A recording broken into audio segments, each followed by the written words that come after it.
Good evening and happy early Halloween.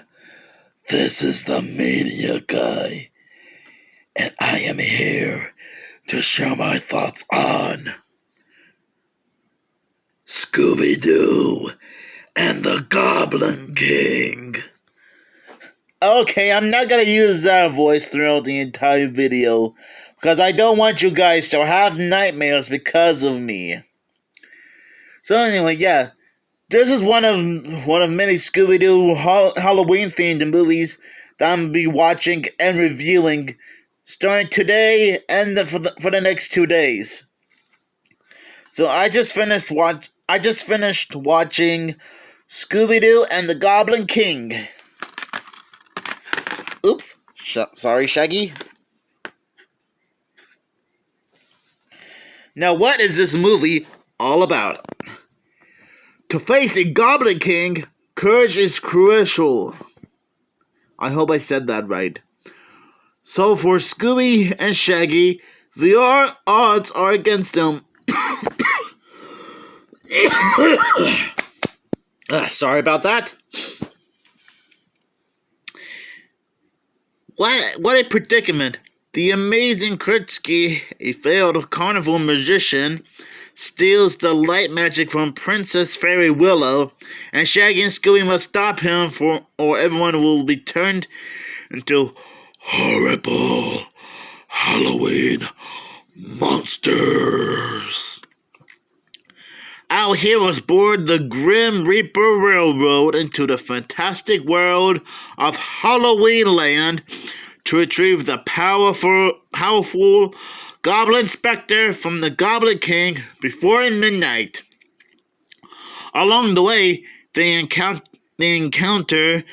the infamous Headless Horseman, the helpful Jack-o'-lantern, and a frisky broomstick that takes them on the ride of their afterlives.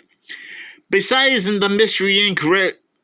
regulars, the guest vocal cast is the Halloween Hoot, including Laura Bancall, Tim Curry, and heroes Hanya Pantrita.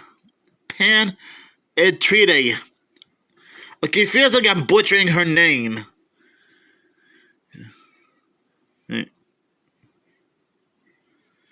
Your house will shake, and enchanted creatures and the weird worlds in this merry animated adventure. Wait, I think I missed a point when I said is a Halloween Hoot. So yeah, that's what this film is all about, and I love this movie. I really do. It's like one of those amazing movies that you can watch over and over again for the Halloween spirit. And this movie is perfect for the Halloween spirit. For the Halloween season. Instead of your typical person instead of Mystery Inc. facing that guy in the cheesy costume, they will have to handle a fan magician who steals a scepter from the Goblin King to turn everyone into Halloween monsters and rule the world. It's so dastardly and evil. The amazing Kritsky can give Dick Dastardly and Muttley a run for their money. Or Mojo Jojo from the Powerpuff Girls, depending on how you look at it. There are so many things to like about this movie. Shaggy and Scooby trying to figure out how to handle this whole situation. I kind of love the reaction when they had to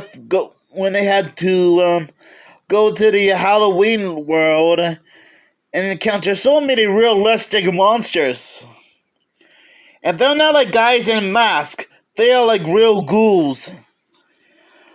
Imagine Scooby-Doo on Zombie Island. Scooby-Doo meets the Boo Brothers, Ghoul School, Reluctant Werewolf, the 13 Ghosts of Scooby-Doo, Scooby-Doo and the Witch's Ghost, and Scooby-Doo and the Alien Invaders, but more intense and action-packed. And I know it's weird for me to I know it's weird for me to compare this movie with the other Scooby-Doo shows and movies that I just mentioned here, but it's true. I gotta like the voice casting. I mean, besides the recognizable ones like Frank Welker as Fred and Scooby-Doo, Casey Kasem as Shaggy, Greg Delilah as Daphne, and Velma being voiced by Mindy Cohen, you got a lot of recognizable ones, like Dwayne Knight as the Amazing Krusty and Wallace Shawn as the magic store owner, Mr. Gribbles, I think. I hope I said his name right. And you get the infamous Tim Curry as the Goblin King. Now, Tim Curry is not a stranger to the Scooby-Doo franchise, since you might know him better as Ben Ravencroft from Scooby-Doo and the Witch's Ghost. And you might know him from other movies and TV shows, like Home Alone 2, Muppet Treasure Island, Pennywise the Clown from the original It 1990s miniseries, and you might know him better as Dr. Frankenfurter from the Rocky Horror Picture Show.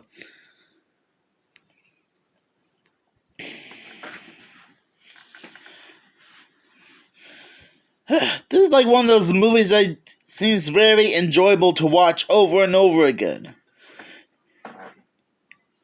And it's pretty cool to see Shaggy and Scooby Okay, there was one scene in the movie where Shaggy and Scooby are at the Grim Reaper train station.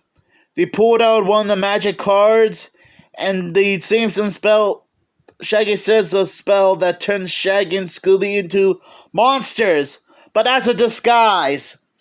Now, I thought that was actually brilliant and a bit funny. And Shaggy and Scooby didn't seem to get scared that they turn into monsters.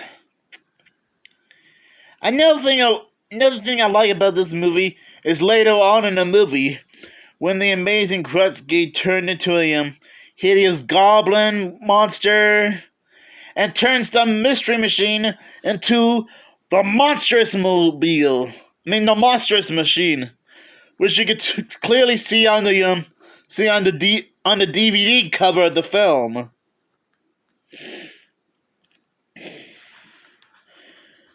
This movie is so action-packed and insane that it will probably give the 13 Ghosts of Scooby-Doo and Scooby-Doo and the Ghoul School a run for their money. I know it's a bit silly for me to say that, but just let that sink in. And it's great to see Shaggy and Scooby go on this insane, spooky adventure to defeat the Amazing Krusty and save their friends. Yes, even when Shaggy and Scooby are trying to be... even when Shaggy and Scooby are still scared, they can be brave and try their best to save their friends. And they still manage to stick together throughout the entire adventure, if you know what I mean. Shaggy and Scooby are like two peas in a pod. But anyways, Scooby-Doo and the Goblin King is still an enjoyable movie to watch. And even if you're not like a fan of Scooby-Doo, you can still give this movie a chance if you want to. But if you guys haven't seen this movie yet, I highly recommend it. You can still order it from Amazon, or you can just find a copy of this movie at some random thrift store somewhere close to where you guys live. And you can even check out other people who share their thoughts on this movie. I know JB and Millie and Scooby-Topia already shared their thoughts on this movie a while back. So I guess that's one way for you guys to be more familiar with Scooby-Doo and the Goblin King. Sorry that I almost stuttered there. And I gotta admit, oops, sorry. I guess there was a little glitch there. What I was trying to say is, the Goblin King is one The Goblin King is one intense villain. Sorry that it was all out of focus for a little bit. The Goblin King is like the type of person you do not want to mess with. And I guess the amazing Krutsky learned that the hard way. And I'm sorry about the blurriness that you're seeing throughout the rest of this video. But anyways, thank you guys for watching this video. And I will give Scooby-Doo and the Goblin King 5 stars out of 5.